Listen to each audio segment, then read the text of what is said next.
What is going on, everybody? Happy Monday. Happy 50th episode to us. Happy 50th episode to you guys. This is the Going Broadway podcast, episode numero 50. I forgot what 50 is in Spanish. My name is Alex. To my left is Cole, with that thing spinning as we went on. Cole, what's happening? I'm doing pretty good this morning. It's a great morning to be on the Going Broadway podcast. Rewind. Alex, how are you doing this morning? Good. It doesn't matter how you're doing this morning, Alex, because Too late. it is the 50th anniversary, whatever you want to call it, 50th episode of the greatest podcast ever. I totally got my answer out before you even Don't worry started. about what I did, okay? worry about yourself, okay? It is a great day. We're pumped to be here. A blanket good morning to everybody. I mean, you guys have already lit up our comment section before we went on.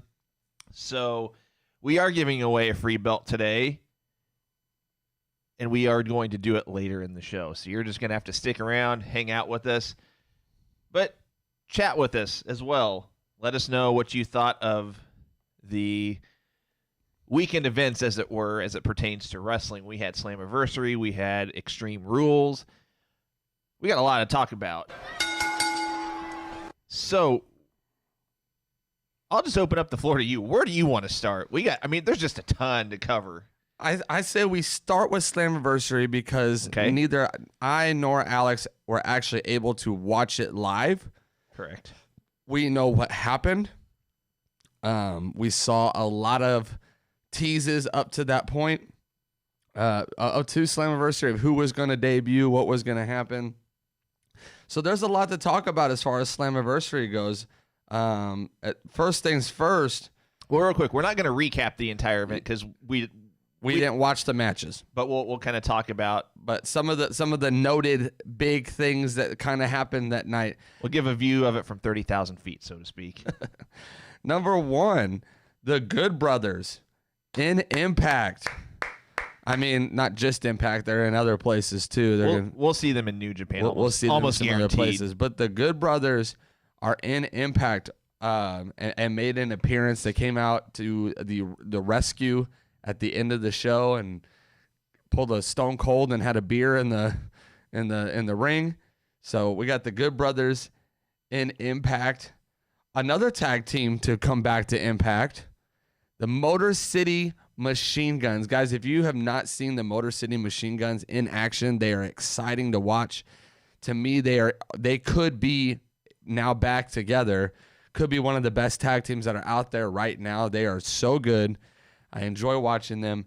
I do too. I'm just upset that they didn't go to AEW because they could have incredible matches with the AEW. Bucks. I actually selfishly wanted them to go to NXT because NXT has a couple tag teams that are good, but I really wanted to see them elevate the tag team division back in NXT. Kind of got excited when Alex Shelley was there for the one-off appearance. Yeah, they really threw us a tease with that one. I don't know what their logic was. Maybe they tried to keep him, maybe they tried to get him to a contract, but it was just could have been like a James Storms thing. It could have been. Hey, just come try it out, see what you think. But ultimately, we got Motor City Machine Guns, and they're actually challenging for the Impact Tag Team Champions this Tuesday night. You don't want to miss that. I think I actually am going to try to tune in and watch that. I told you last night as we were watching, or actually before Extreme Rules went on, this is the most interested I've been in Impact for a long time. And it's not even done yet. I mean, exactly. There are other names that are going there that we have not even seen yet. And I'll get to a couple of those here in a second. Another person to show up would be Heath Slater, aka Heath Miller, free agent. He said, "See you later" to WWE, and it is now Impact. Which is funny. We were talking about this last night. We were hanging out watching Extreme Rules together, and we were talking about how WWE put Heath Slater on TV at the very end of his 90-day clause. He looks good. He's been hitting the weight room. It's the best he's ever looked. You can see that he looks good. They come out. They completely wipe out his comedic gimmick altogether. They took kayfabe out of it. They took the whole he's got kids thing out. They literally cleaned his slate.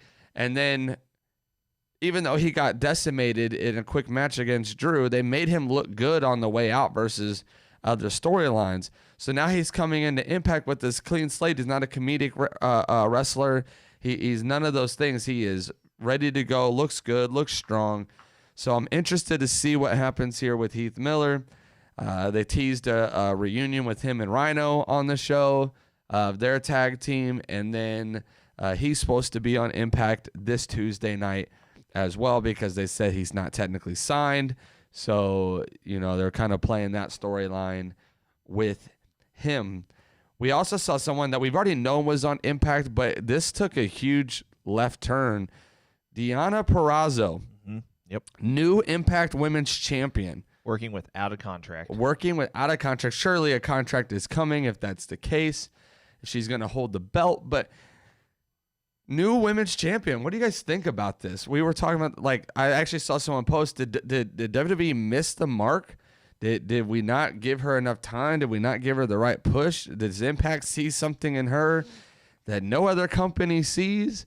I think it's just partially attributed to the fact that the NXT women's roster is so stacked as it is, and combination of that and just we all know the infinite wisdom, if you will, of WWE creative. So, credit to Impact for picking her up. I mean, I'm just like you. Again, we talked about this last night. I'm just shocked that they put the belt on her.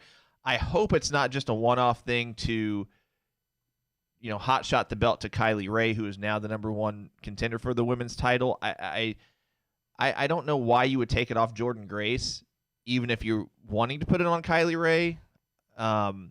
Just kind of thinking out loud, trying to make sense of it as I did last night. And there's not really a way to make sense of it other than the fact that, you put the belt on her.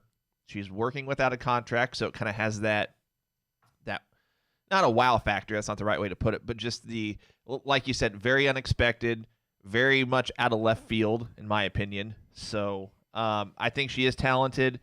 I think that WWE possibly missed the mark on her. I want to get to your guys' some of your guys' comments. Yeah. Let's see. Michael Turo, I'll just open with his real quick. Which was better, Slammiversary or Extreme Rules? I don't know because we didn't get to watch Slammiversary. But on paper, if you just look at the cards on paper, I will say they looked pretty much even, in my opinion, with the talent on the rosters, the talent on the pay-per-views, the types of matches. So just looking at it on paper, just looking at it at face value, they both looked equally decent. I know that excuse me.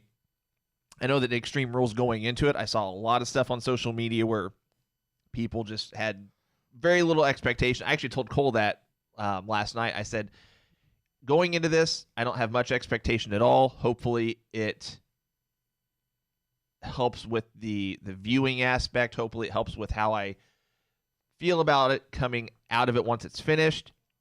Again, we'll get to the recaps and such specifically for Extreme Rules shortly.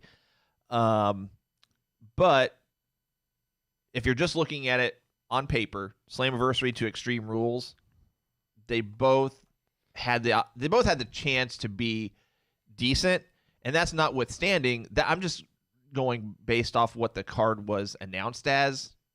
You can also throw in the expectation of the debuts that were expected but not announced. So that's kind of a quick answer.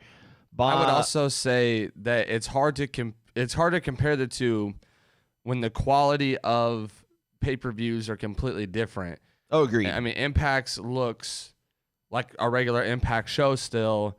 WWE kind of amps up the pay-per-view, even though it's in the same building. They amp it up with lights, with effects, the whole nine. And then when you do things like the swamp fight where you have some cinematic type things going on, it's hard to compete with that. So I think they're very different. So for me, it's hard to even try to compare the two. But I think looking at the cards, they definitely had Slammiversary had an opportunity to be the better show. Whether they were or not, I don't know. We've had a lot of people say this. I'm just happened to be reading Steven's comment. He says, "Congratulations on your 50th episode. Keep up the great work, guys. Thank you so much. We appreciate it, but we wouldn't be having a 50th episode if we didn't have the viewership and the listenership from you guys. So thank you guys." KJ Designs and Production says Motor City returning was the best moment in my opinion. Got a lot of people on board with the Good Brothers and the Motor City Machine Guns. Lynn says watched it on download. It was okay. I thought almost as good as Extreme Rules. Let's see. Doug says can't comment much today, listening at work, but good morning to everyone. Good morning to you as well. Pal Opa says Heath is really buffed up. Yeah, like I said, this is the best he's ever looked. And I would be shocked if within the next 6 months, if Heath Slater isn't walking around with the title of some kind. And I will also say that to me, this is the start of a Drew McIntyre type comeback story. I know that he didn't really want to leave WWE, so I'm almost curious if they had the same conversation they had with Drew. It's like, hey, we like you. We want you to be good. We want you to go kind of get some more experience and then come back. And that would make sense as to why they sent him off the way they did. Yeah. Now we have not mentioned this yet. Dalton Moss TM on YouTube says he mentions Eric Young's return. It's on my list. Eric Young going is cool given his history.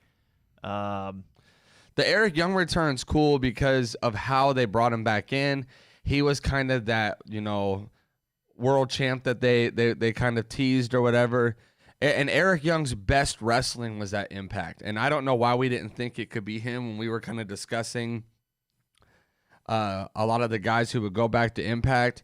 Eric Young, to me, seems like a guy that can come right back into Impact and jump right back into the title picture and be exciting to watch because he actually is really good on the mic. Yeah. And during a pandemic, during a time where you can't have a crowd, you need your guys who can work a mic to be the ones holding your belts or in storylines because they're the ones who can carry a promo without the crowd.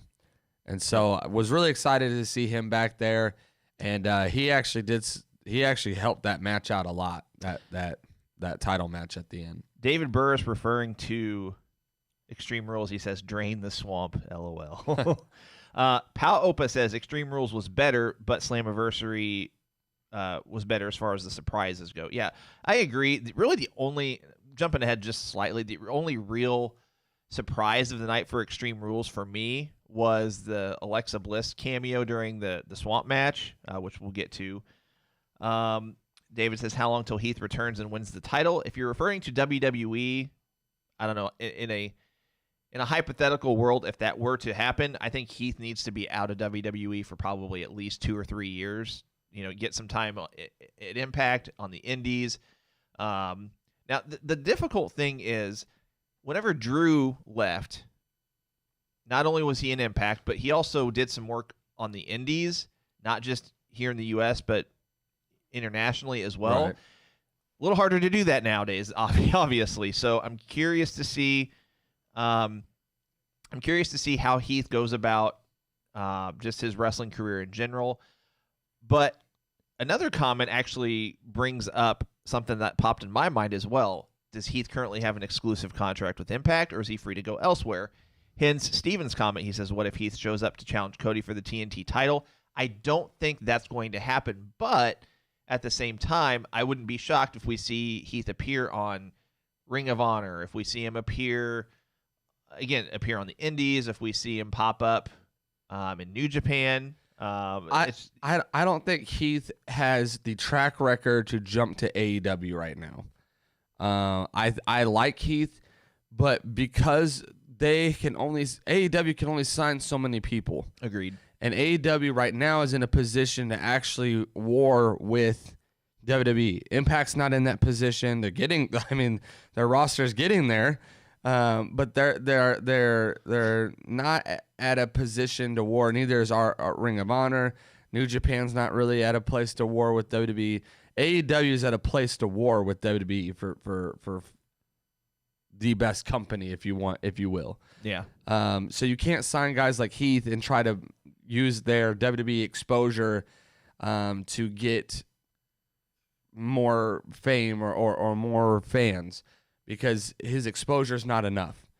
Right. Someone like Rusev would make sense, but if you don't have the history, the track record, like Brody Lee had a good track record. You could believe that he was good. Heath has never really been pushed as good. Maybe a tag run here or there, but never really singly on his own has been pushed as good. So I would say that he said spin the belt. Yeah, that's what I was laughing at. You actually had some hate right before that comment. I'll give you $1. Put the spinner belt down. Hey, guys, real quick, just a quick friendly reminder. We are a family-friendly-esque show, so please keep our chat threads clean of profanity and vulgar language, as well as our social media pages. We appreciate it. John says, I was upset with Extreme Rules because I wanted Nikki Cross to win. I mean, I could have seen her winning. Again, we're just kind of jumping around from Impact to WWE to AEW. So, I don't know. I think if you had Nikki Cross win, that kind of would have. I think it would have made more sense to go the route of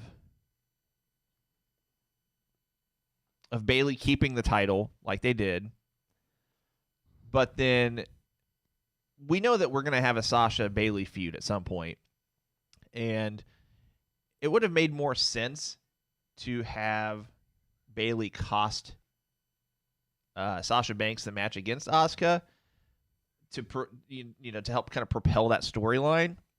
And so I guess all that to say, if Nikki Cross would have won, I would have been curious how WWE could have went about that to have the Bayley Sasha storyline make more sense, because inevitably, my opinion is you're going to keep Bayley the heel and you're going to have Sasha have the face run. Yeah. And if Bayley would have lost the title, then she would have come off as being as the more like sympathetic of the two, or empathetic, whichever the word is. So again, one thing I actually read on social media that was interesting, we did not have one face win at Extreme Rules. It was either all heels or an indecisive finish. Drew. Well, but besides Drew. But aside from that, I mean, we had, how many matches were on the card? Like 7? Yeah, I mean, yeah, you're right. No, I'm not including the pre-show either. Drew was the only. I mean, because the end doesn't really have a decisive winner. Exactly. Besides the WWE title match, all the other matches were either a heel win or a dusty, well, not a dusty finish, an indecisive finish. So we'll get there. Some more of your guys' comments. Dalton, yes, he spun the belt. Philip says he loves the spinner. Everett says there will be no war. The Monday Night War was once a generation gimmick. Just enjoy the products. AEW does one show a week and are still young. They have yet to work out the bugs in production, much less take on WWE in a war. I look at it, I mean, it's just friendly competition, but at the same time, I agree from the standpoint of watch what you like to watch, don't watch what you don't want to watch, and just be happy that we have wrestling, period. I was excited from another sports standpoint where sports are starting to come back, albeit without crowds. Baseball resumed for any baseball fans out there. We had the start of spring-esque camp, if you will. So hopefully we're going in the right direction of having sports again, in general, and then hopefully the next step is having live crowds. But the fact that we have any sort of sporting content, period, to watch right now, just be happy that we have it. Right. Because, I mean, this could be a lot worse at this point. David says, I think Sasha should have won because you can do a lot with Sasha and Bayley have all the gold. We'll get there. Philip also says, I kind of like Bayley and Sasha holding all the gold. John says, put Alexa Bliss in the title match, Sasha versus Bayley versus Alexa for the title. I actually told Cole I would have seen an interesting swerve last night if Alexa would have turned heel on on Nikki Cross, which didn't happen. But Max says, are they actually going to let Sasha keep the Raw title with Bayley counting the pinfall, or is Asuka keeping the title? We don't know. At least I've not seen anything that says one way or the other. Yeah. So again, we'll get to the full Extreme Rules recap shortly. Everett thinks Extreme Rules was filler period. Patrick says after they lose the tag titles, it will be Sasha versus Bayley for all the gold. Let's tackle that comment real quick. We talked a little bit about this last night. Who do you think is going to take the tag titles off Sasha and Bayley? It really depends on how you book it, because, and that's why we all need to watch Raw tonight, because Raw is going to answer those questions. We hope. We're going to know either Sasha's women's champion, or they're going to come out and say, no, you're actually not, and they're going to do a rematch tonight and decisively have a winner then. So I'm interested to see how that happens. To me, it's one of two teams in a sense. It's either Alexa Bliss and Nikki on that side, on the SmackDown side. Ooh, keep going. Or it is Asuka and Kairi. And I know Kairi's getting ready to end her career as far as WWE goes, but it wouldn't shock me if they do transitional champions, have Asuka and Kairi win it on like a Raw, on just a regular episode. Mm-hmm. And then at SummerSlam, have them fight, the Iconics, or have them fight Natalya and Lana, or have them fight one of those other teams that are out there to lose it to then send Kairi out. Yeah. So to me, it's one of you got to pick established teams to beat them, in my opinion. And they've kind of not been using the Iconics the right way right now for me to set them in that storyline. So I would have to say it's either Alexa and Nikki, or Kairi and Asuka. I wonder if it's going to be like not a one-off team, but like something like just like kind of unexpected, just as a way to get the belts off of them, but not have a feud. Like you said, Natalya and Lana, just like again, as kind of as a means to get the belts off of them, but it also kind of add like a shock factor or a surprise factor. I mean, there's really a number of different things they could do. There's a big push on social media right now for WWE to use Naomi better. They could put Naomi with somebody and the name that just came across. This is a team that they've been teasing on Raw. Bianca Belair and Ruby Riott. Yeah. That could easily happen and utilize that. So there are plenty of teams. Pal Opa makes a great point. They could drop the belts to women on NXT. I told you last night. I mean, there's a handful of women that could come together to do that with. Mm-hmm. I actually mentioned to Alex last night, I wish they would use Kaden Carter and Casey Catanzaro in the women's tag division a little bit better, but we've had a few people mention, and I've seen this on social media as well, Bayley and Sasha against Trish and Lita. I don't think you can do that without a crowd. Now, I say that even though we know that Vince is going the route right now of having established stars kind of help with the... Not for the belt, though. Exactly. Like, you could have like it could be like a one-off kind of... like a one-off appearance. The problem with putting the belts on Trish and Lita is they would have to be on TV more than once. And I don't see one of them, much less both of them, being on programming for a couple months, because more than likely you're not going to hotshot the belts on Trish and Lita only to have them drop them, 2 weeks later. There'd be no point in that. Now, granted, this is WWE we're talking about, so sometimes logic is just completely thrown out the window. But nonetheless, I just think that it's going to be. I think it is going to be it's going to end up being a logical choice. I think you're right. I think it's going to be Iconics.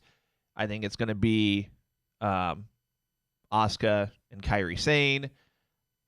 If it's not one of those two teams, there will be a little bit of a surprise factor for me, just because there aren't a lot of what we kind of view as established, right, or already. I'm trying to figure out how I want to phrase this because we've not seen Natalya and Lana have a tag match, but they have the association that we've seen on TV. Right.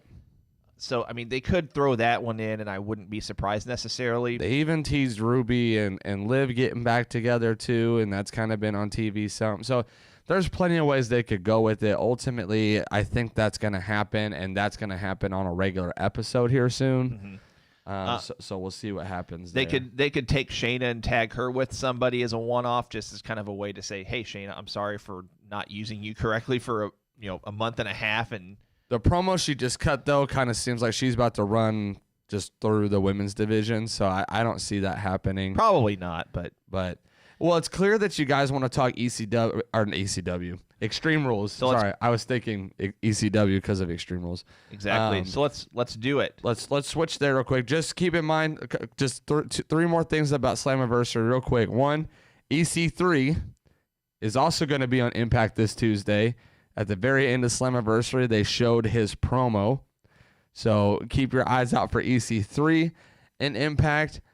Also, they've been teasing an Aces and 8 return, which to me means that we could be seeing Bully Ray. We could be seeing Devon. They also teased maybe Mr. Anderson. Well, Devon's still under contract to WWE, I believe. Right. It just depends. So I don't know where he's at on that. He could have been a quiet release. We just don't know. But they teased Mr. Anderson. No, I'm not gonna do it. I want to do the Mr. Anderson thing, but I'm terrible at it. So So they're and they could introduce new members to Aces and 8 too. So there are other guys that maybe that could show up as a return as part of Aces and 8. Also, if you guys remember, Luke Gallows was part of the Aces and 8, so they could tease him joining, and then the Good Brothers feuding with Aces and 8s. So that's coming. And then I just want to give a quick shout out to the new Impact World Champion, Eddie Edwards. He won the 5-way. friend of the show. Yeah, good friend of mine. We hang out every Tuesday. So yeah, great.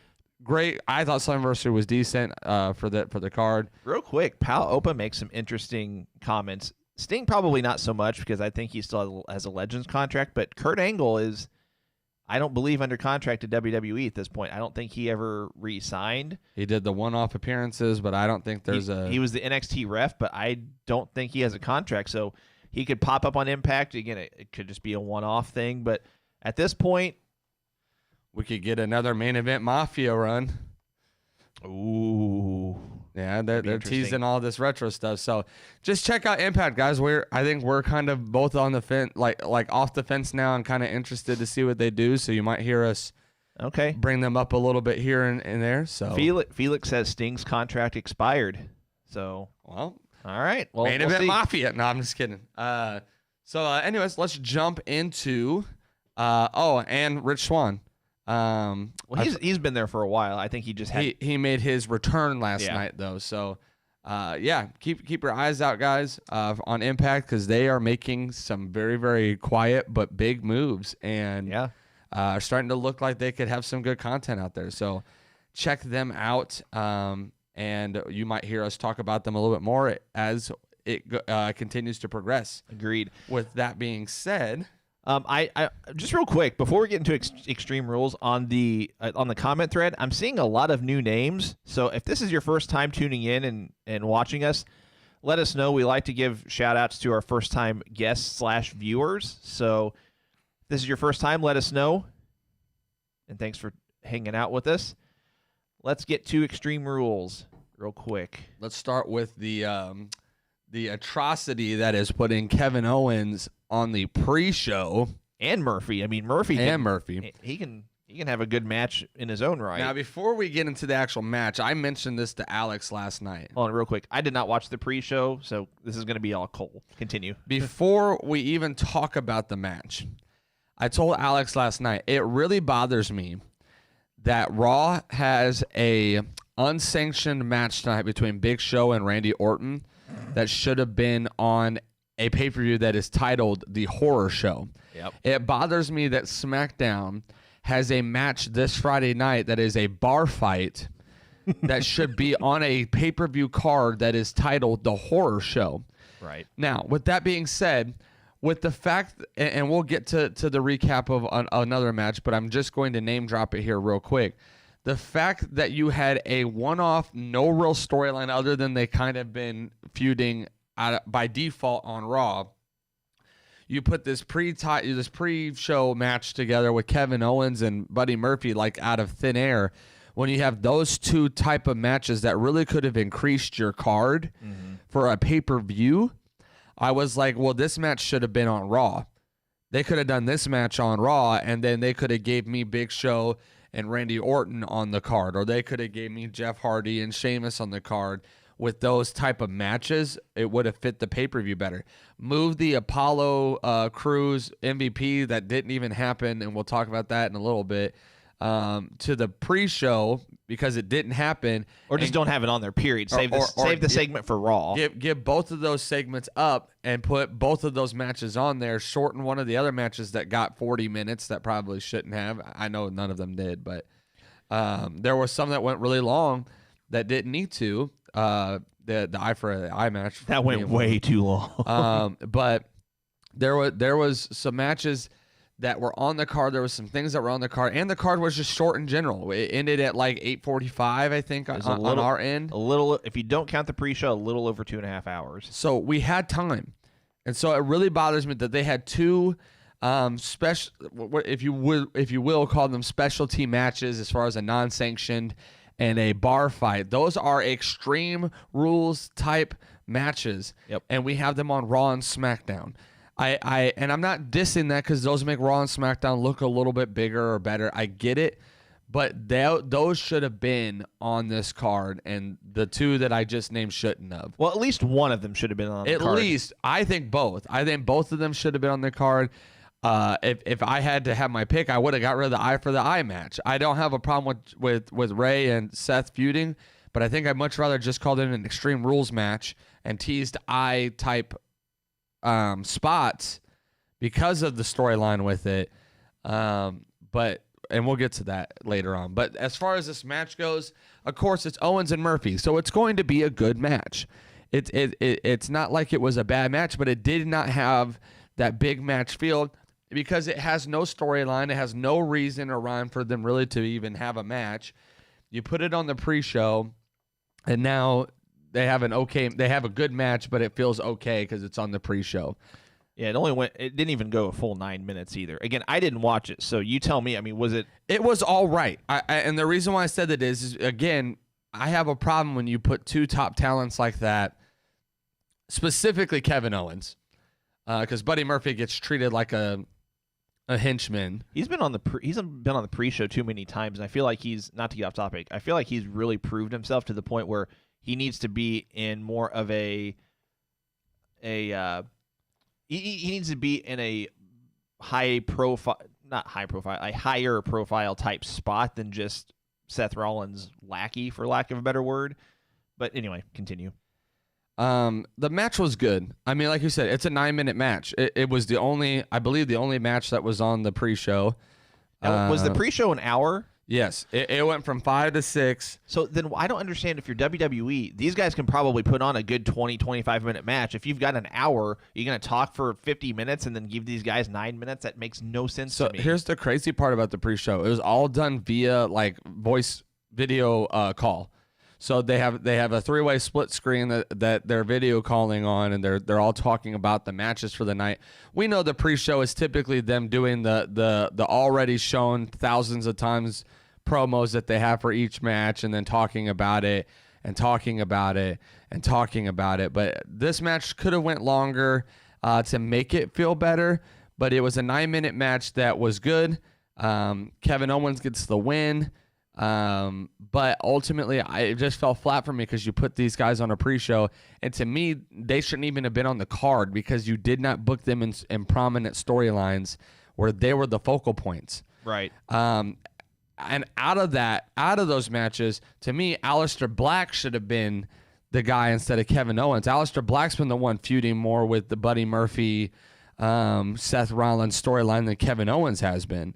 So to me, it should have been Alistair and Buddy, which would have been a great match again. We've seen it a couple times, but they could have put on a good match as well. They could have done a tag match with Buddy Murphy and another person. You could have thrown anybody. I mean, at this point, you're just making a match to make a match, and that's why I had a problem with it to begin with. I would have rather have seen a Raw tag match between Andrade and Angel Garza versus the Street Profits. I would have rather have seen one of those other matches that I discussed earlier. There was just so much they could have done on this card that they didn't, and this match just didn't seem necessary. But overall, okay match. It was good. Yeah. Well, and I told Cole last night, too, pretty much what they're doing is they're keeping Kevin Owens ingrained in this storyline with Seth Rollins. They're keeping him included because they're not sure what's going to happen with Rey Mysterio with his contract situation. They want to have a backup in case Rey Mysterio decides he's not going to stick around with WWE from a contractual standpoint, which we'll get to the storyline stuff with Rey shortly. But if Rey doesn't stick around, if he doesn't renew his contract or sign a new one, et cetera, at least they have Kevin Owens to fall back on to keep him in the storyline with Rollins. So, real quick, guys, we'll get back to the recaps shortly. I did promise some shout-outs, which I'll do that here in just a second. I got to scroll back up to where we had some people that mentioned they were watching for the first time. So Everett Moore, first time. Roxana Charlie, Ashley Bella, first time. Marcus Milchinovic, first time. I apologize if I butchered your last name. John Perry, first time. Terry Skog, first time. Thanks to you guys for tuning in. We sincerely appreciate it. Real quick, I'm going to... Promotional consideration paid for by the following. Give you some Lord Alfred Hayes. Real quick, I'm just going to do our little... I don't even know what we call this. Well, promotional stuff, as Lord Alfred Hayes says. So for those of you that don't already know this, maybe you guys that are watching us for the first time, we do plan on doing a 3-belt giveaway to one lucky winner. That's something we have been promoting for quite some time, but we've got some work to do. We need to get to 5,000 likes on Facebook and 1,000 followers on Twitter. So we've got about, I want to say 20 to 25 left to go on Twitter. So please follow us on Twitter if you haven't been already or aren't already. The handle for Twitter is @GoingBRDWIPod. That is also our Instagram handle. Please follow us on Instagram as well, @GoingBRDWIPod. Please like our Facebook page as well, facebook.com/GoingBroadwayPodcast. We've got about 850 or so likes to go before we do our 3-belt giveaway. Again, 5,000 Facebook likes, 1,000 Twitter followers is what we still have to get to. So please like our Facebook page if you haven't already. Follow us on Twitter if you don't already. Follow us on Instagram if you don't already. Please subscribe to our YouTube page as well, goingbroadwaypodcast.com/YouTube, or just go to YouTube and type in Going Broadway Podcast in the search. So if you do all 4 of those, you are guaranteed to get 4 entries into our next 3-belt giveaway. It's just going to be a randomizer drawing with anybody and everybody that has done 1 of the 4, 2 of the 4, 3 of the 4, or all 4. Depending on which ones you do, that's how many entries you get. So if you haven't already, do all 4 of those. Like our Facebook page, follow us on Twitter, follow us on Instagram, subscribe to our YouTube channel. We do also have a Patreon page. Normally that's scrolling across the bottom instead of our 50th episode hashtag, but we are on patreon.com. That link is patreon.com/GoingBroadwayPodcast. If you're interested in obtaining more giveaway entries, we have 4 different paid tiers that you can choose from if you'd like to become one of our patrons. We have a bronze, silver, gold, and platinum tier. There are perks and benefits to each, including additional entries in any and all future giveaways, discounted merch purchases, free merch, and I'll throw these up real quick. These are our new t-shirts. Who thought of these, by the way? There's one of our listeners that gave us the idea for this, and we ran with it. I believe it was Andrew. I forget how to say his last name. Is it Andrew Lascelle? I don't know if it was Lascelle or whoever it was. Bonaire? Whoever it was. Thank you for the idea. It was one of the Andrews. We have 2 Andrews that listen every single week, and they're very active in the chat. I don't know if it was LaSalle or if it was, I think it's Bohner Jr. or something like that. And Boehner, Boehner. maybe. Anyway, these are our Alex Cole Bay shirts with the Going Broadway podcast logo in the center. Kind of hard to see in this graphic. But nonetheless, if you're interested in purchasing any of these, they are $25 shipped for a t-shirt plus applicable taxes, $50 shipped for a hoodie plus applicable taxes. That is sizes small through extra large. Any sizes double XL or bigger would incur an additional fee. So if you're interested in purchasing any of those, please contact us. LaSalle said it wasn't him, so it was Boehner. Okay. And again, guys, we just appreciate you tuning in and hanging out with us, watching us, listening to us, downloading our shows. We do plan on getting our shows updated on Apple and Google Podcasts as soon as possible. We've gotten behind with the pandemic and just being short-staffed. So if you're wanting to check out our most recent shows, we're on Facebook and YouTube for the time being. But we plan on getting the podcasting platforms updated as well. Back to Extreme Rules. What was the next match on the card? We start the tag title match. The actual show with a tables match for the tag team, SmackDown Tag Team Championships. The New Day. Dalton says, "Spin it fast." Spin it fast. Cole's is an older version, so it doesn't spin as fast and as long as the newer version. But I can say that this is like the actual. I'm pointing at Cole because he's over to my left. He's actually this belt is actually the more accurate to the one that Cena had, because as you can see, it kind of takes the appearance of the Miz version, because the M is literally going to stop and look like the Miz version, and I know you don't like that, but what's funny is it actually has a Miz nameplate on it. Yep, we're waiting on the John Cena nameplate, but anyway, it's coming. Anyways, back to Extreme Rules. Tables match.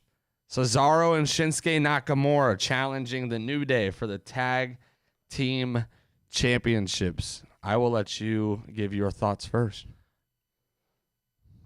I really liked this match as the opener. I thought it was a good opener. It had some nasty spots. Especially the ending of the match where Kofi went through the 2 tables stacked together off of the top rope onto the floor. Cesaro Nakamura pick up the win. They are now your SmackDown Tag Team Champions. I told Cole last night that the next rumored new belts that we're going to be seeing are a bigger version of the NXT men's title, but also the SmackDown tag belts. And I told Cole, with this title change, I wonder if we're going to see new SmackDown tag belts sometime soon, because I think WWE is actually listening to the constructive criticism that the wrestling community and the belt community, as it is, don't like the fact that WWE's belts on their brands look pretty much identical, minus some color, different paint. But I do hope they're getting away from that. KJ Designs and Production says ending spot was beast. Yes, the ending. It was nasty. And actually, there were some nasty spots on the pay-per-view in general throughout various matches. So the in-ring work for this pay-per-view was actually pretty decent. And we'll get to that. But somebody said match of the night.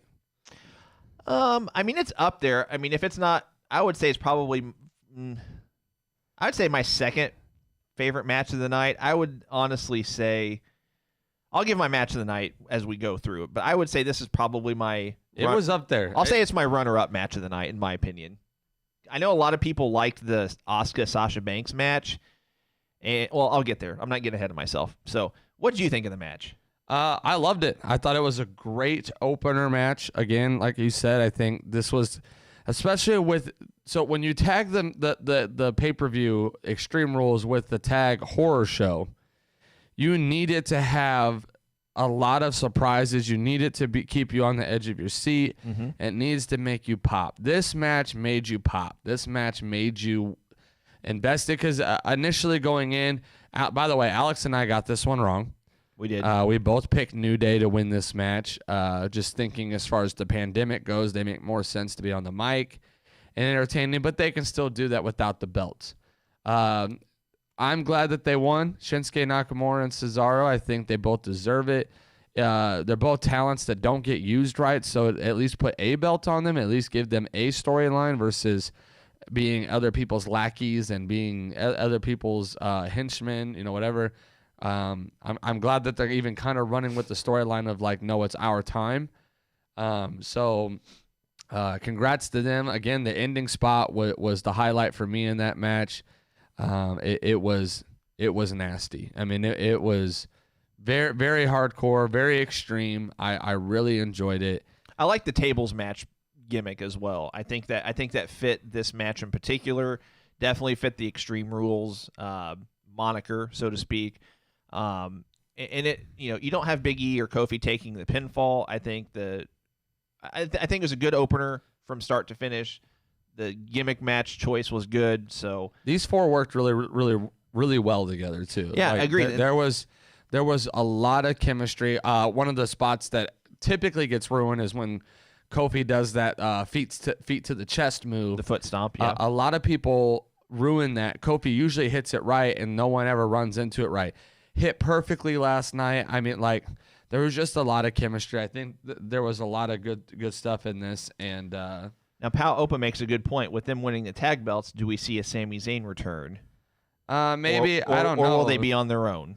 So Sami Zayn kind of is, with the whole pandemic, is sitting out. Like, I don't know if we'll see him until he's kind of like me, like Roman Reigns right now. I think he's pretty adamant on sitting it out until further notice. And so, yeah, and we've talked on the show about his issues backstage, so I don't think we'll see him. I wouldn't be surprised if we see a new mouthpiece with Cesaro and Shinsuke. I don't know who it might be, but I also wouldn't be surprised if we just see these two do their own thing and be on their own. I think at this point you just let them be them. I think at this point you just let them go and be tag champs. They don't need a mouthpiece.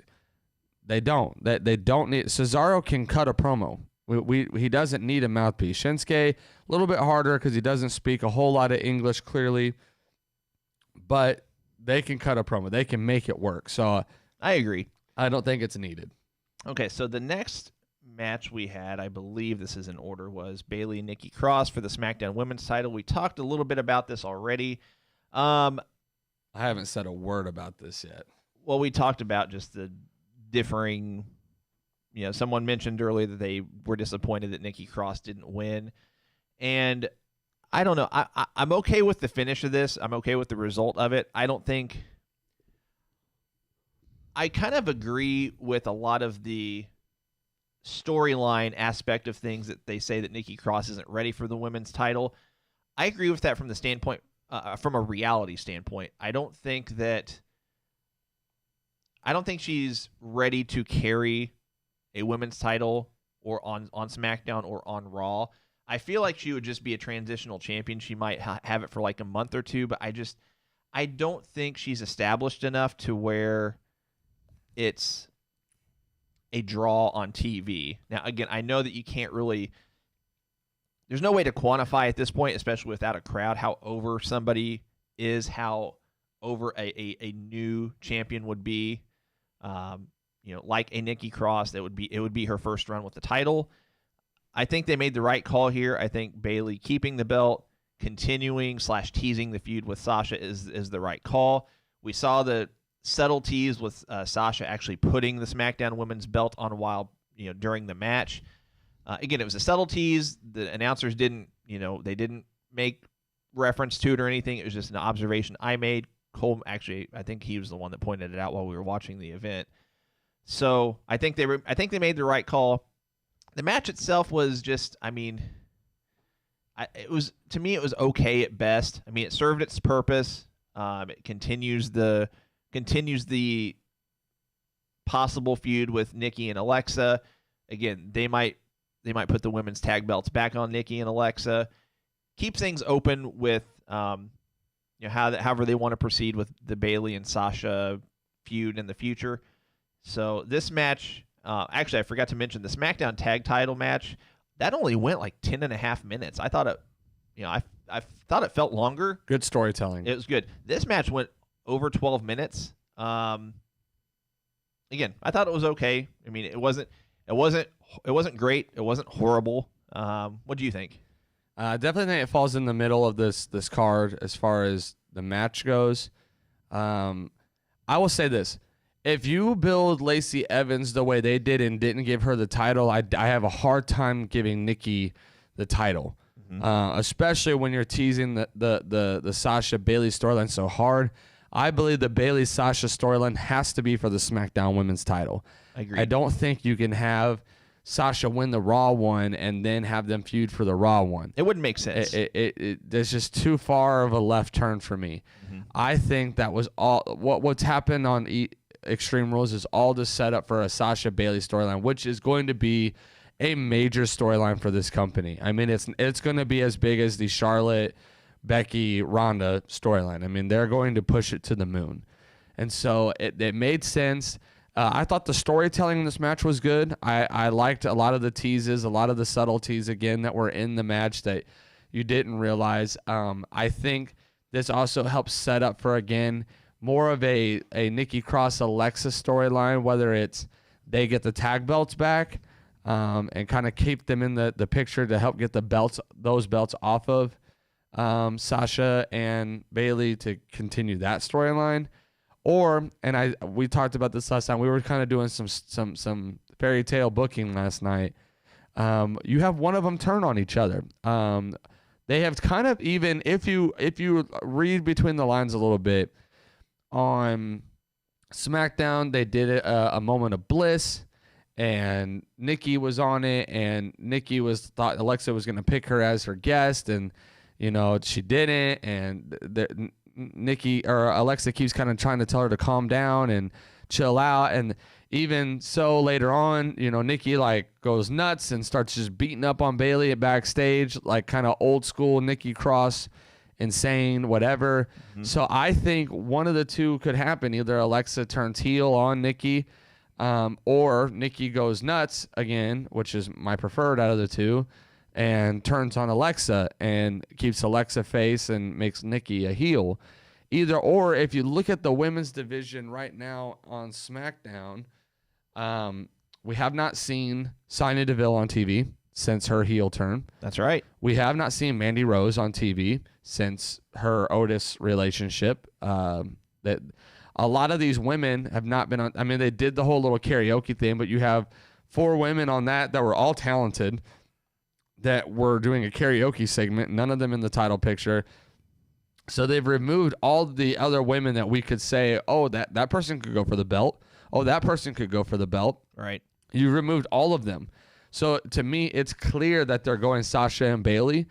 So keep this storyline going either by splitting up Alexa and Nikki, which might be time to, or put the belts back on them and start building some other teams for them to feud with. So thought the match itself was good. The ending was kind of typical. I had kind of predicted that Bayley wins this match by Sasha getting involved and helping Bayley win. And we saw that. We saw Bayley get the boss or the legit, I don't remember which one it was, ring, put it on, hit Nikki in the ribs. I thought that was a weak spot, but ultimately it led to Bayley getting her finisher and winning the match. So I thought it was middle of the pack maybe for matches on the night. But obviously this was more storyline purposes than it was actually giving a good match. The thing I have a hard time with is that her legit boss rings, finger coverings, whatever you want to call them, like if you get a good look at them, they look like giant quarter machine rings that you'd get from like a Walmart or something. So it's like, oh, you hit her with a thin piece of plastic in the rib cage. That's going to cause a ton of damage. I don't know. Anyway, we will talk about the Alexa Bliss cameo when we get to the swamp fight. Agreed.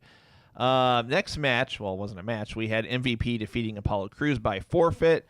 There was nothing announced ahead of time besides I don't remember if it was Tom Phillips or Corey Graves, but they basically said Apollo Crews is not clear to compete. So we had MVP and Bobby Lashley come out. MVP declared himself champion.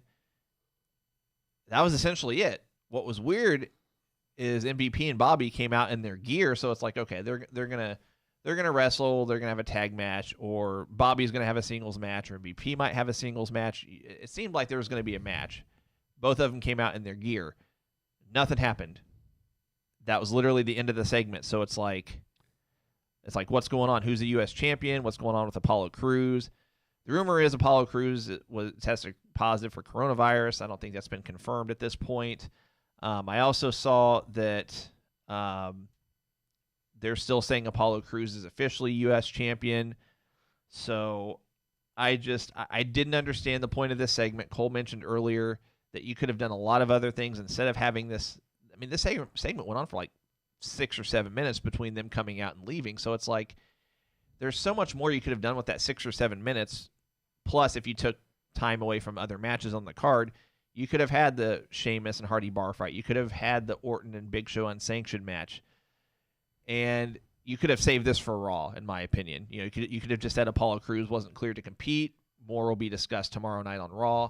Left it at that, and been on your way. Even if WWE just pulled an audible and said, we're gonna do this instead of the Apollo Crews MVP match, I just thought this was a waste of 7 minutes on the card, however long it was, and they just, I don't know. I didn't understand them putting this on the pay-per-view. I mean, because anytime you go to watch any card, whether it's a pay-per-view, whether it is a weekly episodic event, it always says card subject to change, which is fine. I don't understand the purpose of putting this on, giving it 7 minutes, whatever it was on the pay-per-view, and not really explaining what's going on with Apollo Crews. I get if it's coronavirus, WWE is probably not going to share that, due to medical HIPAA laws, things like that, which is fine. I get it. But if that's the case, then just save it for Raw. And even if you're WWE and you want to do the segment exactly as it was, fine. Do it on Raw, but don't waste 7 or 8 minutes of the pay-per-view, however long it was, and leave us confused. So they could have an audible should have been called here. They Right. could have put this on the pre-show. This was something that they knew Apollo Crews could not fight. If the rumor is true and he is tested positive with coronavirus, they've known. Yeah, I forgot to mention the rumor was he actually tested positive for coronavirus the day of Raw that they revealed the United States belt. So that was 2 weeks ago. Yeah, But they were still advertising the match. They just knew, a rumor. Just a rumor. I don't know. They but knew. Regardless, they knew that he wasn't going to be able to fight. This was lazy booking. Well, unless hypothetically, just giving WWE the benefit of the doubt, unless it was revealed the day of the event that was a positive test. This was taped, right? The whole event? Yeah. No, besides the cinematic stuff, I think this was live. Okay. So I have a problem with it because you have too many talented guys on your roster. Ricochet could have came out. They've had Ricochet and Cedric kind of feuding with them. You mentioned this would have been a perfect spot if they pulled an audible. Perfect spot for Aleister Black. Aleister Black could have came out and had a one-off match against Bobby. Could have had a one-off match against MVP. You could have put the U.S. belt on him for all I cared. That would have been better than this. That would have been a nice surprise. You could have done a tag match. They've also been teasing a Cedric Alexander kind of turn maybe on Ricochet to join the Hurt Business. You could have audible that. The tag match with Ricochet, Cedric versus MVP and Bobby, that could have been an 8-minute match on itself because Bobby, by booking, could run right through them and it being no problem. So, a match would have been better here. Having somebody come out and just stop MVP from declaring himself United States champion.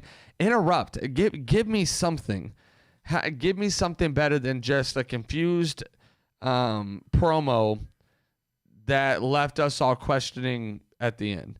I thought this was probably the weakest part of the pay-per-view. It kind of gets swept on the rug because it hasn't really been a very good storyline to begin with because Apollo Crews hasn't even been on TV the past 2 weeks. But ultimately, I thought this was the weakest part of the pay-per-view in general, and would have rather them either done just a promo on the pre-show that explained why they weren't having a match and replaced it with another match or replaced it with something else.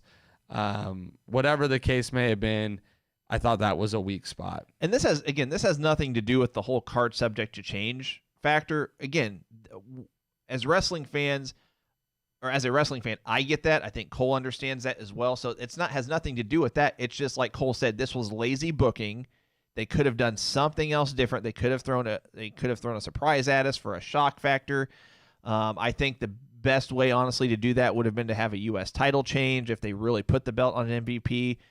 Have, Ricochet, Aleister Black, any number of people. They could have just said, even though you'd have people complaining about this, you could have had someone come over from SmackDown and say, I got traded, and put the belt on him, and just, that would have been better than what they did. If they would have kept that segment as is and saved it for Raw, it would have made more sense.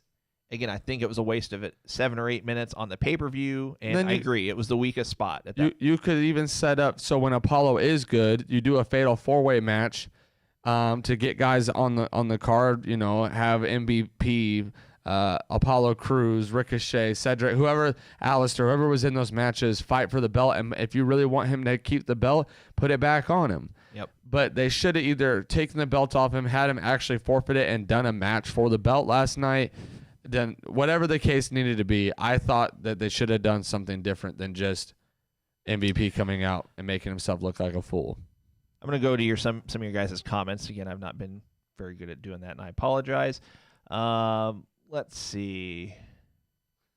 Dalton says Cruz has COVID. Steve says MVP sucks. Roxana Charlie, Ashley Bella, MVP is the Leo Rush to Bobby.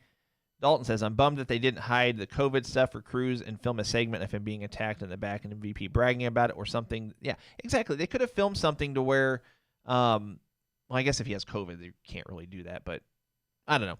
There's so many different ways they could have gone about doing this, and it just, yeah. Styles002323 says it was a big waste of time. Chris said, I hated this segment. Also says they could have had Bobby take on one of the names you mentioned.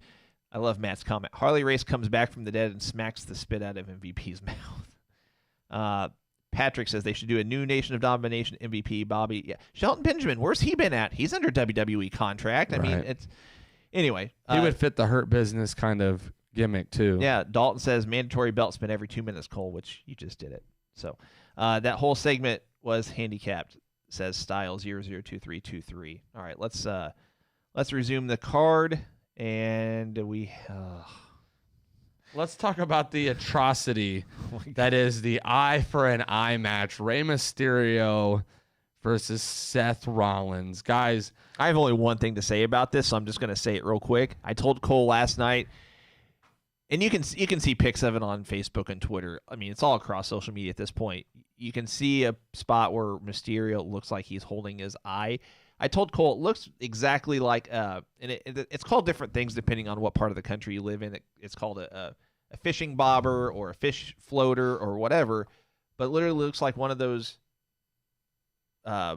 Literally looks like a fish bobber that's been like painted, or someone took a red Sharpie to it or something. It just, come on, WWE. I mean, and then the whole vomiting thing. It's like, okay, let's just give him some oatmeal to put in his mouth and then have him. Anyway, I'm done talking about that match. Besides, it went 18 minutes. It went about 15 minutes too long, in my opinion. I read comments on social media that said they actually loved the wrestling aspect of this match. I didn't care for it. It had maybe 2 or 3 cool spots where Mysterio kind of did not a somersault, but just a, I don't know, I can't think of the wrestling term, but basically he does a, come on, what's that called? Anyway, they're on the outside, but he does a couple spots where he does a sunset flip into the barricade, plexiglass, whatever. So besides that, I mean, it's basically all kendo sticks and rebar, and it was a hardcore match essentially, but without a hardcore feel to it. And I'm done with this match. So Here's the thing. the ball's in your court for this match. The eyeball. Here's the thing about this match. I would have been okay with this match if it didn't have the stipulation eye for an eye.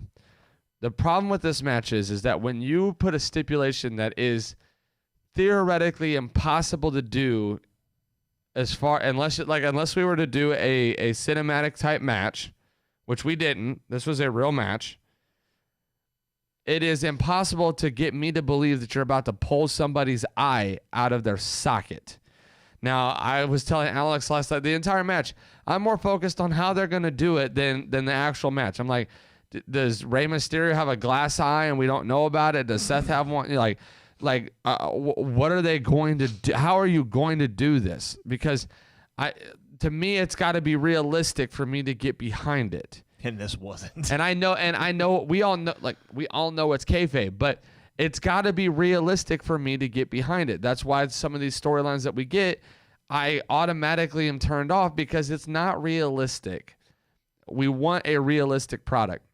Now, I didn't mind the whole storyline with Rey and Seth. I thought was decent all the way leading up until Rey said eye for an eye match. Now, if they would have done an Extreme Rules match, which this basically was, and not had the stipulation eye for an eye, but teased eye spots, I would have been okay with it. Even a blindfold match. Someone that on the chat thread said that. Patrick Wheelock said they should have done a blindfold match instead. I would have been more okay with that. Better than the eye for an eye. I don't exactly. These guys are too talented to be doing these stupid gimmick matches. The Extreme Rules thing for me would have been enough for them to have weapons. It'd be kind of brutal. They could tease eye spots, trying to get revenge and trying to rub, dirt in the wound, depending on which side of the story you're looking at. Ultimately, it was cheesy. The eyeball to me looked like a Halloween gummy eyeball candy. Like it just looked cheesy. Someone said it looked like a ping pong ball with a red Sharpie. That too. I mean, it just looked fake. And then afterwards, later on, I couldn't remember if it was Kayla or Charlie that was doing the update, but basically said that if the vessel wasn't damaged, if the blood vessels were good, and all these different things, he might retain his vision. I was like, of course he's going to retain it. It was fake. I mean, it wasn't real. The whole vomit thing was unnecessary. Agreed. I get that they were trying to sell. This was the match that was one of the two or three matches that had the horror part of the night really capitalized in it, but it fell flat. Agreed. The match itself, the wrestling, I don't know if I could say was good. It was I don't feel like Seth Rollins and Rey Mysterio have good in-ring chemistry, just personally. They haven't really had a chance to, though. We just aren't moving enough today. Apparently. We're gonna get that switched, by the way. Apparently, all we got to do for those of you that regularly watch us, we're on a motion sensor light. We're gonna get that switched. It's literally just changing out the switch, apparently, from what our IT guy told us this morning. So we're gonna get that changed and not have blackouts. My thing is that Rey has not really been in the ring during this entire time. Hopefully, this is either Rey's done, and this was how we get him on TV now that he doesn't have a contract. I'm just interested to see what they do with that now. But I thought ultimately this match didn't need to happen again. Would have rather seen the unsanctioned match between Orton and Big Show. Even though I don't really care for the Jeff Hardy storyline, I would have rather have seen a bar fight between Sheamus and Jeff Hardy because the 100% agreed. The in-ring work would have been better. Agreed. And it's not a diss at Seth or Rey because they're both too talented for this match.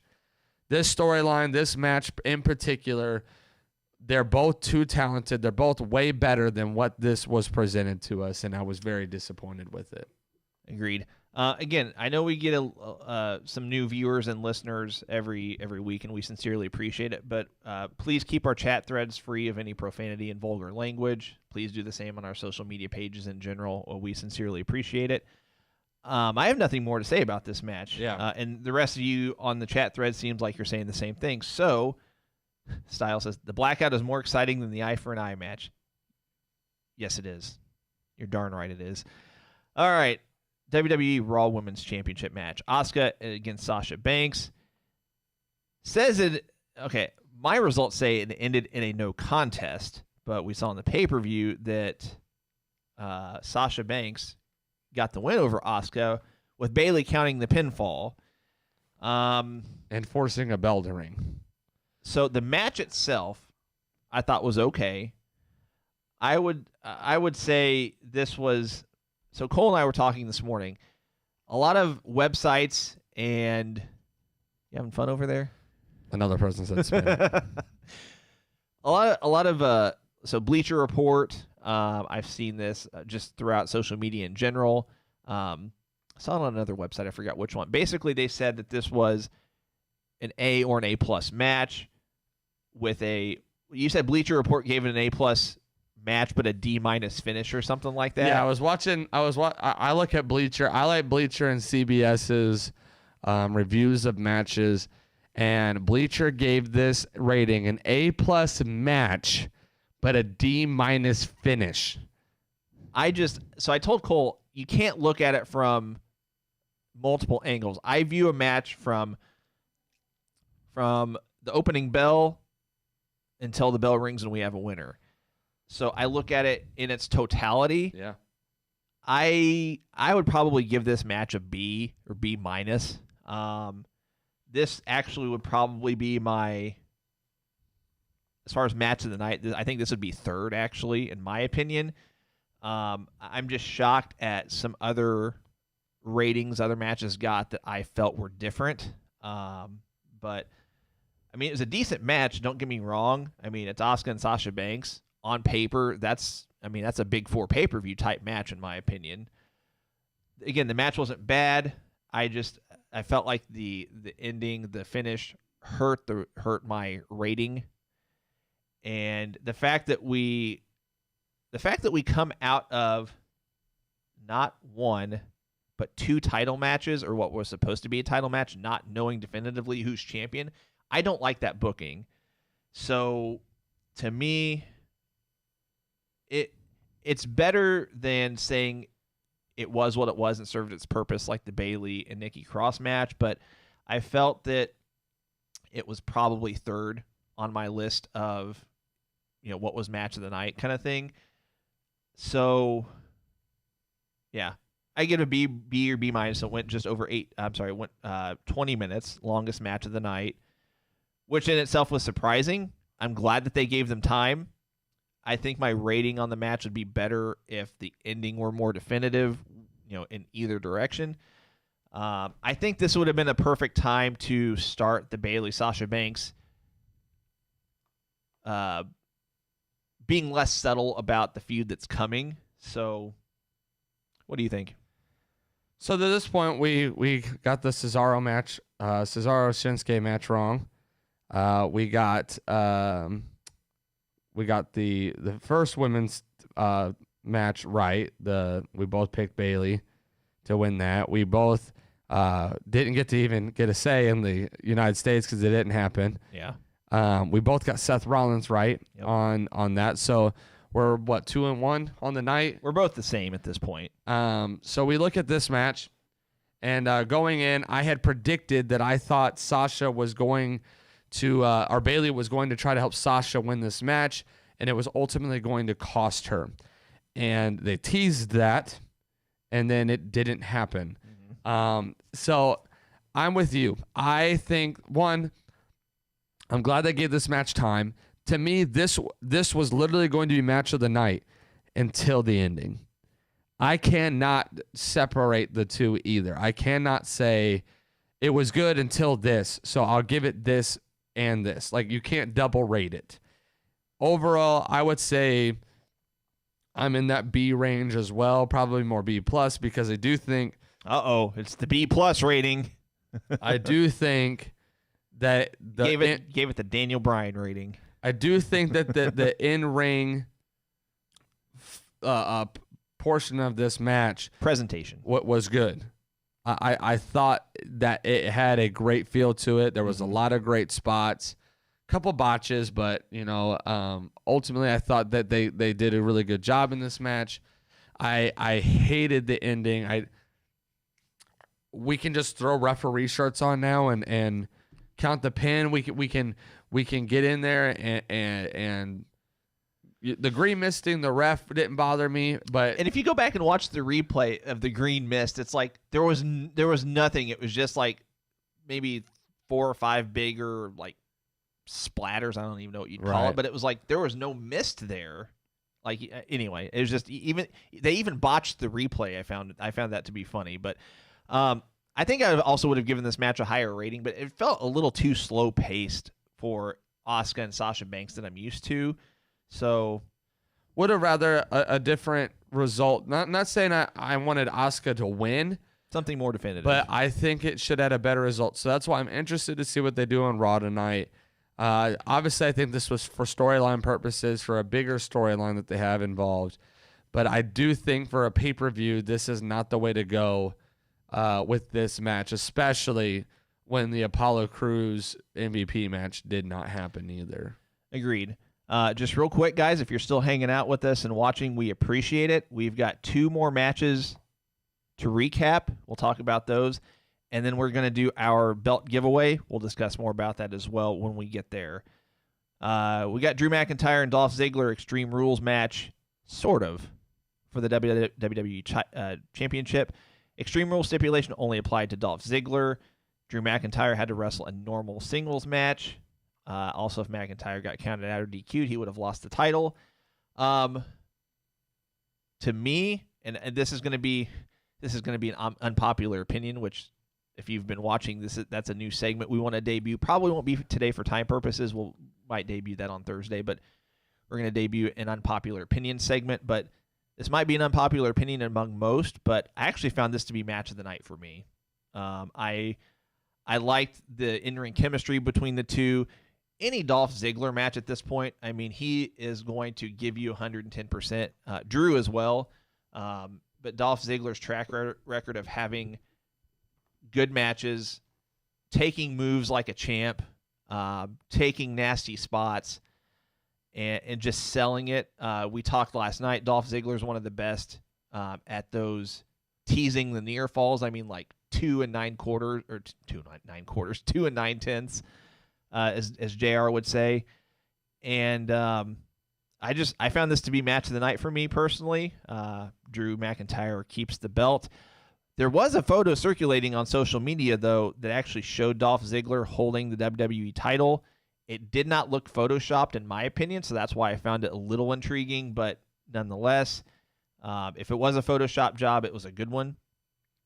Drew McIntyre does retain.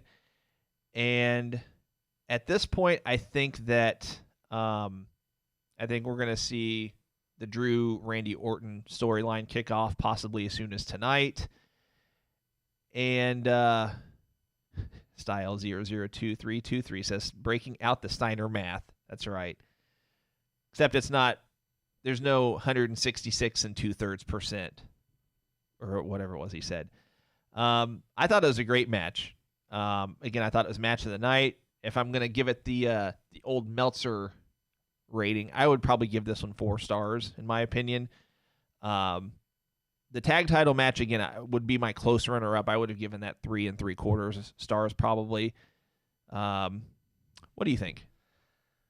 One, you already know, I think Ziggler is the most underused, talented person on their roster. Not just the roster. I mean, in wrestling now, period. He to me, is the combination of a Mr. Perfect gimmick with a Shawn Michaels moveset. In this day and age, he is that good, and they have consistently. We were looking at his stats last night. This is a guy who has only been world champion twice, and one of which he was just handed the belt and lost it the same night, pretty much. And then the second reign, he only had it for like 60 days. Second reign was a Money in the Bank, and this is when we didn't even know his talent as much. We have now seen his talent. He was match of the year in the part of the match of the year during the Cena and the Authority storyline. and was a big part of making that match so good. 2014 Survivor Series. He's a Triple Crown champion. He's like a 6-time Intercontinental and like a 2-time United States. The guy, a tag team champions twice. The guy is good. He's so good, and they have consistently underused him. He is one of the best on the mics. He is by far one of the most talented in the ring. He sells everything. I mean, he is the definition. He can be a heel and a face, but he is a really good heel. From a heel standpoint, he is the perfect heel because he can talk good on the mic. He can win a dirty match. He can win a clean match, and he can sell. But he can also be over with fans too as a heel or a face. Yes. Hence the Money in the Bank cash-in we got. Still to this day, got the biggest pop. Yes. And it's not even close for any and all cash-in opportunities. He is so. You're talking about a guy who came from a cheerleader gimmick. I mean, this guy is that good. He is capable of doing so much more than what they give him, and it is so frustrating that time and time again he gets put in whack storylines where he is somebody's lackey or he has to have this or have that, and then they have him come up short. I understood that he was not going to win this match. I knew going in, you're not going to have Dolph Ziggler with no build, no push, no nothing, come in and win this match. So, but he made this match, in my opinion as well, if we're talking matches, match of the night. Drew and Dolph put it all out on the line. There was a lot of great spots as far as the Extreme Rules portion goes on Dolph's end that he did very well. There was a lot of great spots where Drew sold, teasing, using a weapon on accident. The table tease where he almost put him through the table and was like, no, and then just like jacked him on the floor. I mean, that was a deadlift suplex too. If you go back and watch that, like he had to basically like he'd already had him up, but he kind of had to. At that point, you have to lift him back up so he doesn't go anywhere, and then spin around like that. I mean, that's just raw strength. And if you watch a few of the chair shot spots, those were nasty. Dolph sold the Claymore like a champ. I mean, the match was it was good. They worked so well together. The promos for this match leading up are good. The stipulation turn was good. I actually told Alex when he had said that, I was like, it wouldn't shock me if we even saw Robert Roode come out because he is involved in that trade. I don't know if he's stuck in Canada or not. But this match could have went 1,000 different ways, and it left you thinking just maybe, they could swerve you and have Dolph win this match. And so I was cool with it. I thought the match served its purpose. And now I am hoping and praying that they give Dolph some kind of a run in the mid-card at least. Keep him on TV. Use him right. Stop giving us crap with him and give him prominent storylines because this is the guy that can help carry the company during a pandemic and outside of a pandemic. And that's what I don't understand. It's like, you've got something with Ziggler. If you're Vince McMahon, it's like, you've got something with Dolph Ziggler that he's a familiar face. He is a reliable worker. He's over. He's over. But you're not using him. Like, you want to use your Edges and your Ortons, and no disrespect to those guys. But if you're wanting to use guys that are established, there's your guy. And he's going to constantly put on good matches for you. Again, no disrespect to Edge or Orton, but Ziggler has a better track record, in my opinion, of having good matches. And I'm sorry, but again, another unpopular opinion. This match went half the time. I think this match was just as good as the greatest wrestling match ever. Yeah. And I'm over, and that's funny. If we're this upset about them not using Ziggler the way they should have, for the last however many years, I wonder how upset Ziggler might be or must be or could be. Maybe he's not. I don't know. I mean, if he does get the freedom to do his comedy, he gets the freedom to go and do all his other side ventures. Yeah. So maybe that's the trade-off is I'll come in and I'll give you 110% in any storyline you give me as long as I can do X, Y, and Z as well. He's probably making bank as well, so that probably helps. All right, last match, and I'll be honest, I don't have a whole lot to say about this. I mean, had its interesting spots. The Wyatt Swamp fight. We saw, different incarnations of Braun Strowman. We saw different incarnations of Bray Wyatt. We saw Strowman getting hit by his former self, and then we saw him chained to a rocking chair. Bray Wyatt was in his face. They had some banter. Again, very cinematic. And then inexplicably, Bray Wyatt then starts fighting random people. You mean Braun? Braun, I'm sorry. Braun starts fighting random people, throws a guy into a fire. He catches on fire. The guy doesn't have a mask on. I mean, it's like, who is this guy? Again, no explanation whatsoever as far as that goes, or how he got out of the rocking chair. It's like, okay, now he's unchained. It's like, I don't know.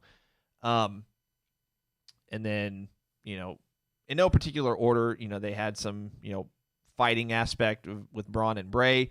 Then Alexa Bliss pops up as the whole Bray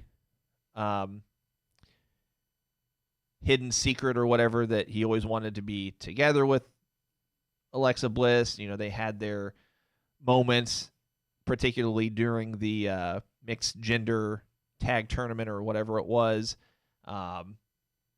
Kind of tease that a little bit. I don't know if Alexa was supposed to be Sister Abigail necessarily. I've seen that on social media. I've actually seen that on our chat thread.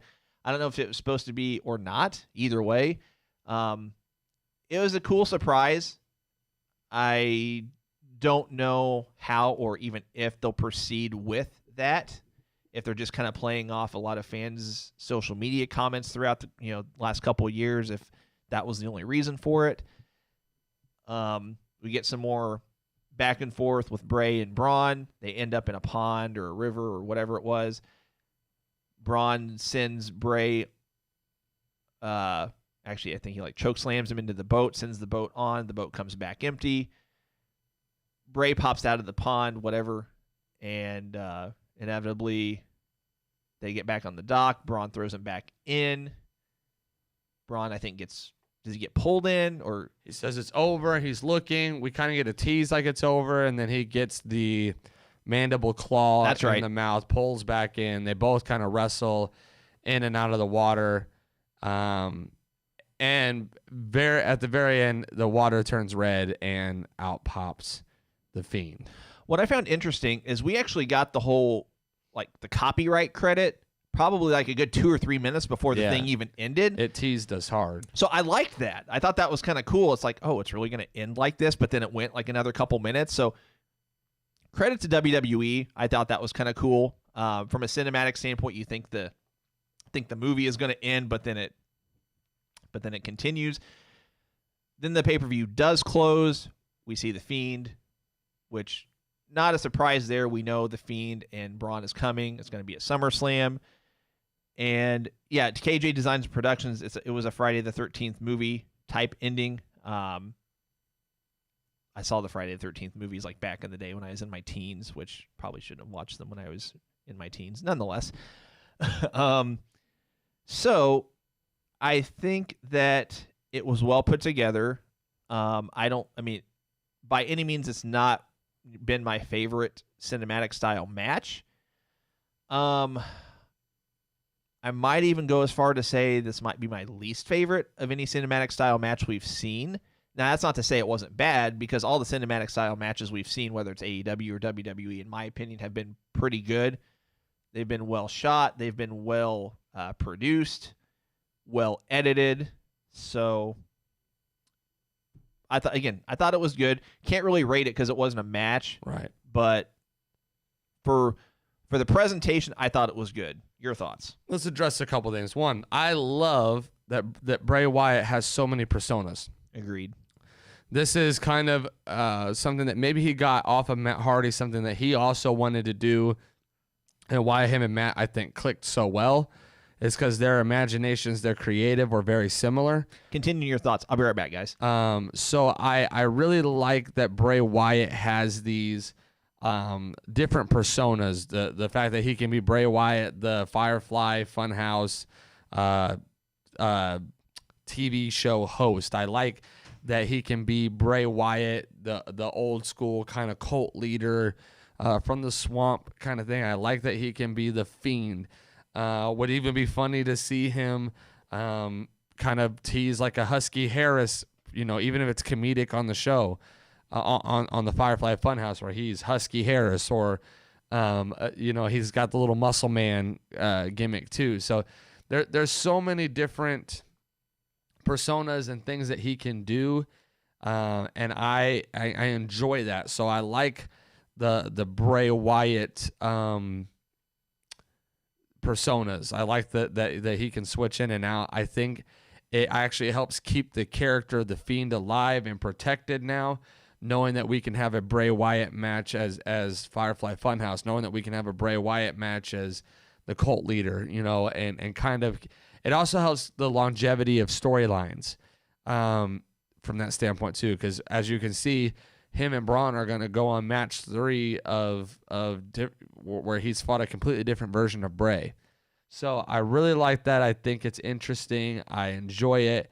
I'm excited about it. A couple of you guys are relating it to Mick Foley with Mankind, Mick Foley, in that kind of way. So someone said, Dalton says Bray Love next. That's funny. But that's what I'm saying though.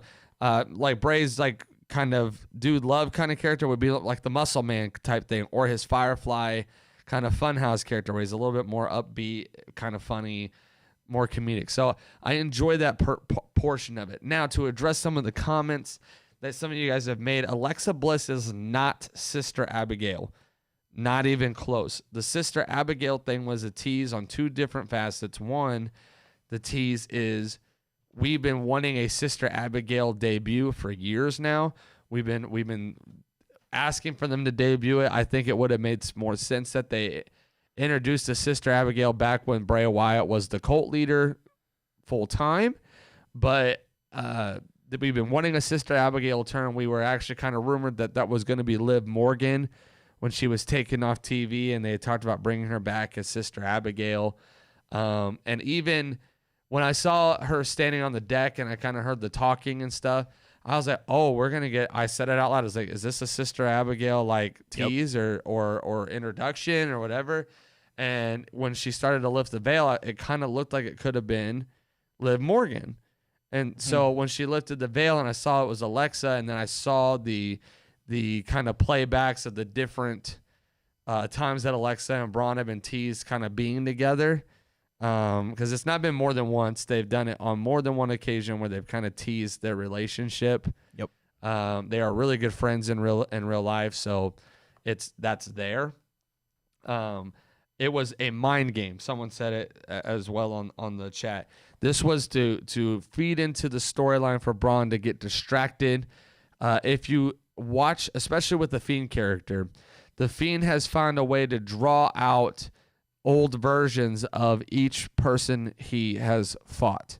Finn Balor, as soon as he beat Finn Balor as a face, Finn Balor goes to NXT, results back to the NXT version of Finn Balor, very aggressive, wanting to be the best. He fights the Seth Rollins and turns Seth Rollins from being the hero on Raw to being the Monday Night Messiah and kind of being the heel again. He fights The Miz, takes The Miz out of his face character, makes him a heel. Everybody that he fights, he finds a way to get them out of the personas they were in and back into a familiar persona of the past. Even the John Cena fight was to get John Cena to realize all the mistakes and things that he's done over the years that fans and those that watched the product hated. Right. So this was a match that was to maybe potentially get Braun out of the whole get these hands persona and back to just being a monster. And we might even see him lose the belt at SummerSlam, and we might get a tease at a Wyatt family reunion. I think we do see him lose the belt at SummerSlam. I do too, and we'll predict that obviously when the time comes, as long as the storyline is leading to a Fiend versus Braun match. As far as the cinematic style of this match, if that's what you want to call it, it had me on the edge of my seat the entire time. Starting off with the rocking chair and Bray sitting in it, the banter back and forth.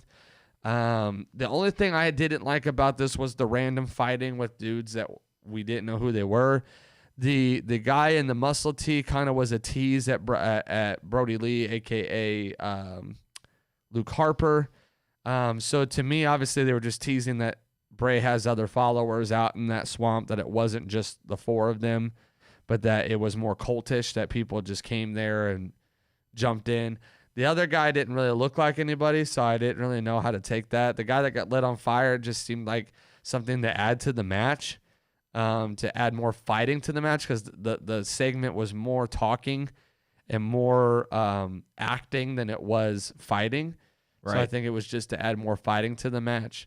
I loved the old Braun versus the new Braun segments. That was cool. I thought that's the beauty of the cinematic match. And I really enjoyed that. I enjoyed when Braun was chained and the banter that they went back and forth. Bray Wyatt just proves again how good he is on the mic or in a promo setting, of just cutting another great promo, and really plays into the whole multi-personality disorder thing that Bray's got going on. He said, "No, I was dead, but I'm alive and I'm not going anywhere. I'm not going back." And you can tell that there's an argument in his mind. There's all these different things. The Sister Abigail, Alexa thing was great. I enjoyed the different cut to scenes. I enjoyed the random cult leader Bray Wyatt little cut things that we got from back in the day. I thought it was really good. For me, it actually ranks higher on my cinematic list. I feel like they've all been good though, so They've all been good. I have enjoyed the ones that have kept me on my toes though, and because the Bray Wyatt ones end with kind of a very indecisive finish, I think I actually like those ones more for some reason, because I thought the Firefly Funhouse was good, and I liked the Boneyard match, and I liked this one, and then I liked AEW's one. The rest for me fall a little bit shorter of those. What other ones are you including? The DIY Oh yeah, Tommaso versus Johnny to me was I liked that one. For me, that one's been the worst. Really? I just didn't care for it. I thought it was very just kind of dry to me. I guess technically the Edge Orton, their WrestleMania match was, well, it wasn't cinematic. It was a match, but it had more of that vibe to it. It did. I thought the Money in the Bank match was okay, but I thought it lacked. I thought it was more comedic than it was serious. And I think that's why I liked it though. It served its purpose, but for me, out of all of them, it's like middle of the pack for me. The DIY Tommaso versus Johnny is the worst for me. Okay. I think the Swamp one probably falls more in the middle of the pack. I think if I had to rank them, for me, it would be the Boneyard match as the number 1, AEW's as the number 2, the Firefly Funhouse as the number 3, this one as the number 4, Money in the Bank number 5, and the Tommaso Ciampa one as number 6. So I thought it was good. I enjoyed it. If I was to say that this could be included in Match of the Night, I actually would rank it higher than the Drew Dolph match because it kept me on the edge of my seat the entire time. Okay. But I don't really classify it as a match. So that's why I give Match of the Night to Dolphin and Drew, but I give segment of the night or highlight of the night to the Swamp fight. Okay. I think it had that kind of mystique to it. It was enjoyable to watch. And it really has me now excited for what the storylines to bring for The Fiend versus Braun. We left out Velveteen Dream and Adam Cole. That one's more middle of the pack for me. I would say that it probably is right above the Tommaso. Oh yeah, the Viking Raiders and Street Profits also. Thank you guys. One? You talking about that wasn't even a match either. I know, just the cinematic the style. cinematic aspect. style stuff. The Street Profit ones was actually pretty good. That one probably for me is above. No, it's not. I would have to put it right under Money in the Bank. So for me, the DIY one is still the least. I would say that the I put Dream and I'll Dream and Cole would be right above it. I put Dream and Cole as my worst. I'll stand corrected on that. And then I would say the Street Profit ones would be above the Velveteen Cole, and then I would do Money in the Bank and so on and so forth. So all right, there are of course a lot of other things that they'll do cinematically during this time. I love the cinematic ideas. I love how creative people have been getting with them. And like I said, I'm excited to see what they do with Fiend versus Braun at SummerSlam. So it looks like if I'm looking at the next, so the upcoming schedule, it looks like we've got Takeover. It says Takeover Boston, but it's not going to be Boston. Takeover on August 22nd, then we've got SummerSlam on August 23rd. So in a few weeks, we will be doing our predictions and then recaps for those. I have said that we do plan on doing our next watch party for AEW All Out. That is on Saturday, August.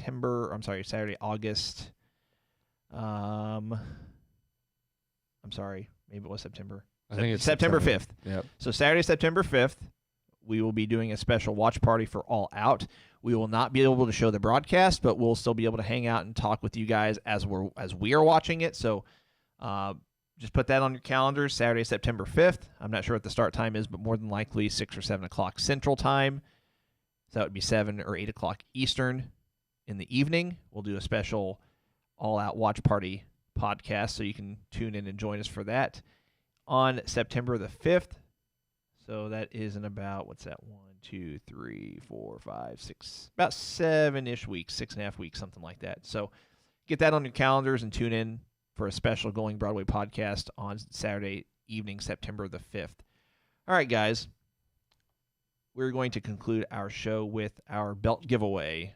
So, if you shared the hashtag scrolling at the bottom of your screen, hashtag Going Broadway Podcast 50th episode, if you shared that once per day, all weekend, Friday, Saturday, Sunday, if you shared it 3 times on Facebook, you get 1 entry. If you shared it 3 times on Twitter, again, Friday, Saturday, Sunday, you get another entry. If you missed a day, you do not get an entry. If you missed it at all, you don't get an entry. The rules are very clear. So I'm not going to go through everybody that's on the list, but I will say this.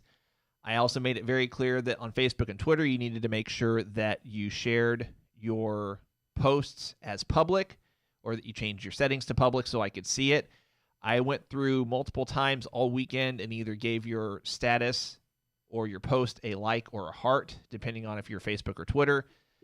So if you got 3 likes on Facebook, you get an entry. If you got 3 hearts on Twitter, you get another entry. If you didn't get the like or the heart, that means that I didn't see it and your settings weren't set to public. So unfortunately, you do not get an entry. So I think I told Cole we got about 38 entries. I think I said it was almost 40. So we got 38 people that we're going to do this drawing, and we're going to do it right now. So I'm going to bring this little microphone down here so you guys can hear me clicking. I might get off camera, but that's all right.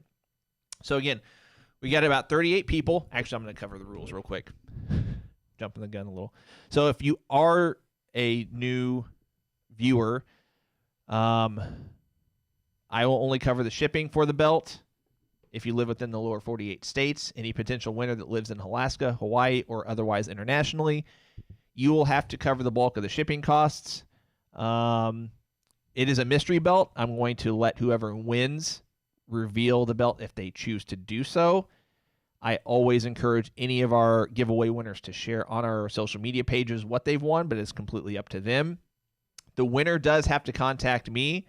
He or she has to contact me within 24 hours of our podcast going off air. So once we have stopped being live, 24 hours from that point, the winner needs to contact me. I do not contact winners. I have not been contacting winners. That was a rule that I changed a couple months ago, and I've changed it for all giveaways going forward. So if the winner is not watching live now, he or she has to contact me within 24 hours. Hopefully they get to watch it, or hopefully someone tells them they won. If we don't have a winner, if the winner does not claim his prize or her prize within 24 hours, we will do this drawing again on Thursday. And I will let you guys know if and when we have an official winner. So, I think I covered everything. Yes, you did. Shipping, winners, rules, etc. I think we're good. All right, guys, let's do this. So, I'm going to do 10 clicks. The winner on the 10th click is our winner. Again, he or she must contact me within 24 hours from the time that we stop being live. So once our podcast goes off air, from a live standpoint, the winner has 24 hours from that point to contact me. All right, 10 clicks, guys. Here we go. We've got, I'll bring this down so you guys can hear me, hopefully. 1, 2, 3, 4, 5, 6, 7, 8, 9. All right, here we go. The 10th click will be our winner, and he or she is Alan Leb. And I actually know his real name. I won't disclose that. That's not his real name, but Alan Leb. He is a Facebook user, is our winner. He has up to 24 hours to contact me to claim his winnings. And if he does not, then we will do this drawing again on Thursday. So if you're a friendly person and you know Alan, you can contact him. If you're not a friendly person and you want to try to win, then don't contact him. So I will not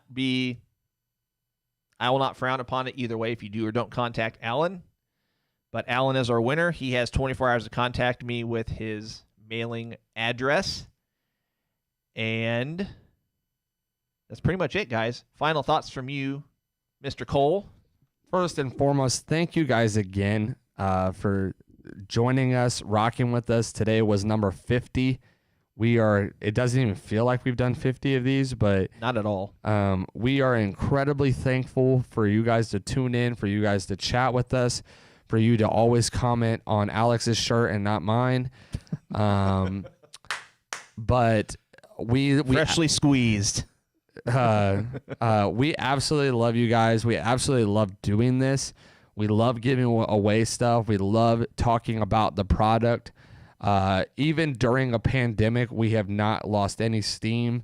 If anything, whatsoever. we've gained steam. It's been great to talk to you guys about wrestling, to hear your opinions, the story, the fairy tale book with you guys. Sometimes there's just so much, and we haven't even scratched the surface of where our vision and what we have planned for this. It's got so much potential, and we're super excited for the next 50 episodes.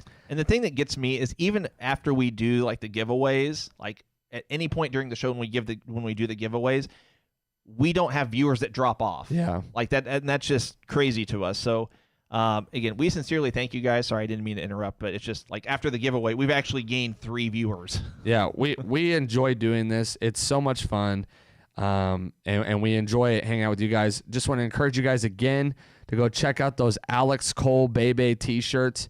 They've actually been selling pretty well. So you definitely want to get these. I rocked mine last night for the Extreme Rules pay-per-view. I rocked one last week on the show. You want to get these. I promise you, they look good. They feel good. They're very comfortable. These are comfortable t-shirts. They're quality t-shirts. They look good. And it's a way to represent the greatest podcast ever. So you want to get those shirts, rep those. More merch coming, big things coming. We're super excited, and I am just incredibly thankful to be a part of the Going Broadway podcast. 100% agreed with everything Cole said. And if you are interested in any of those shirts, you can contact us through any of our social media pages. You can contact me privately through my personal Facebook page, however you want to do it. Mary Stevens Brassel, I apologize if I'm mispronouncing your name. She says it's her first time here. We appreciate you. We thank you guys. We love you. Thank you again, once again, so much for tuning in and hanging out with us. We are live every Monday and every Thursday at 10 a.m. Eastern, 9 a.m. Central Time. For Alex, myself, for Cole, this has been the 50th episode. Here's to 50 more. We'll get to our 100th episode. I need to start planning what I want to do for the 100th episode because we'll do something special. And we will see you guys on Thursday. And so, goodbye. And good night. Bang!